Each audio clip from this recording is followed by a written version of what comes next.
Assalamualaikum warahmatullahi wabarakatuh. Alhamdulillah wassalatu wassalamu ala Rasulillah wala haula wala quwata illa billah amma ba'd. Dalam kesempatan kali ini kita akan membahas mengenai hukum najisnya anjing dan babi atau yang sering disebut dengan najis mughaladhah. Dalam mazhab Syafi'i ada satu jenis najis yang dikategorikan mughaladhah, yaitu najis yang sangat berat. Bagaimana najis mughaladhah itu? Yaitu najis ini kalau mencuci harus dilakukan sebanyak 7 kali siraman. 7 kali siraman, salah satunya menggunakan debu. Jadi menurut mazhab Syafi'i, debu ini dan 7 kali ini adalah syarat untuk sucinya najis dari babi atau anjing, baik yang dijilat oleh anjing ataupun yang kena anjing dalam keadaan basah atau yang dijilat babi. Caranya bagaimana? Ini ada 2 riwayat. Yang pertama itu adalah bahwa yang menggunakan debu itu yang pertama, tapi dalam kitab-kitab fikih disebutkan bahwa yang penting adalah salah satunya mengandung debu. Tapi para ulama tidak mengatakan bahwa harus dengan debu yang dilumuri, begitu enggak, tapi airnya itu salah satu daripada air yang digunakan untuk mencuci itu ditaburi debu. Jadi tidak harus debunya itu seperti sabun yang banyak sehingga nanti kalau bajunya putih jadi kotor. Jadi debunya cukup sebagai pelengkap. Jadi bisa juga mungkin misalkan 1 ember dikasih debu 1 sendok lah. Jangan cari debu yang tidak terlalu kotor sehingga bisa menggugurkan. Bagusnya yang pertama atau yang di tengah-tengah, bukan yang terakhir. Sehingga yang terakhir itu bisa digunakan untuk membilas dan untuk membersihkan kotoran dari debu itu sendiri. Apakah boleh diganti dengan selain debu? Tidak bisa menurut mazhab Syafi'i, harus menggunakan debu. Bahkan sabun dianggap tidak bisa mengganti debu karena penggunaan debu ini ada aspek ta'abudiyah, ada aspek ibadah perintah yang harus menggunakan debu itu. Lalu sering muncul bahwa apa sebetulnya sih landasannya dari najis mughaladhah ini?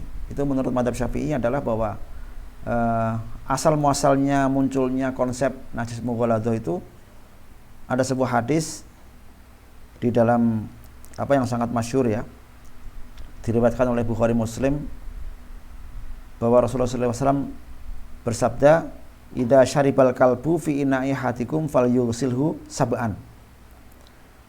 Kemudian dalam riwayat Muslim, "Tahuru ina'i hatikum idza walagha fihil kalbu an yaghsilahu sab'a marratin ulahunna biturab." Wa fi riwayatin Daraqutni ikhdahunna bil batha. Jadi sucinya wadah kalian yang dijilati oleh anjing itu agar dicuci sebanyak 7 kali. Yang pertama menggunakan turab, menggunakan debu. Debunya harus debu yang suci, tidak boleh menggunakan selain debu seperti misalkan bekas pembakaran, atau juga tidak bisa menggunakan gamping, tidak bisa menggunakan pasir, harus debu. Satu riwayat mengatakan salah satunya menggunakan debu. Ini yang dipakai oleh mazhab Syafi'i. Jadi salah satunya menggunakan debu. Hadis ini menurut mazhab Syafi'i itu adalah perintah untuk membersihkan anjing. Jadi perkara yang dijilat anjing, dijilat aja harus dibersihkan sebanyak 7 kali. Ini menunjukkan bahwa kotoran yang dibawa anjing ini kotoran yang sangat kuat. Makanya disimpulkan bahwa itu namanya adalah najis mughaladhah, najis yang sangat berat. Karena harus dicuci sebanyak 7 kali. Kenapa yang lainnya tidak ada seperti itu? Hanya ada pada anjing. Ini menunjukkan bahwa najisnya itu najis yang sangat kuat. Dan tentunya sesuatu yang najis yang sangat kuat juga cocoknya itu haram. Makanya ini juga mazhab Syafi'i mengatakan bahwa anjing itu juga haram dikonsumsi karena hadis ini. Begitu najisnya kok masih mau dimakan, itu kan enggak cocok. Lalu kemudian bagaimana mengenai babi?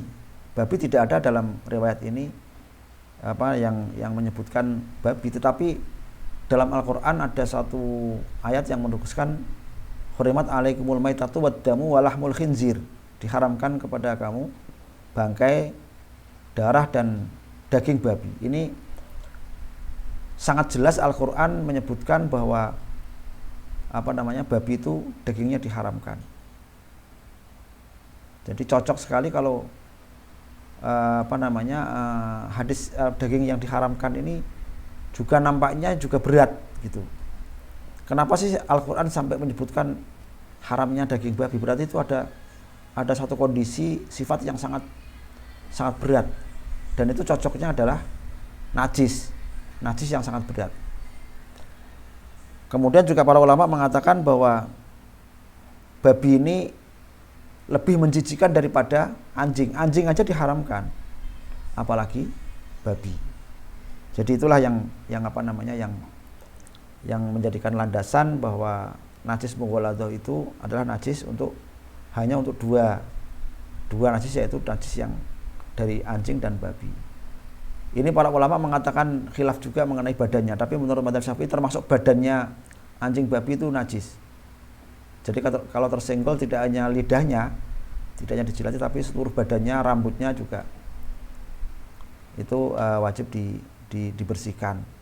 Terus apa yang wajib dibersihkan? Tentunya yang terkait dengan tempat sholat, alat untuk makan, itu dua itu, dan pakaian.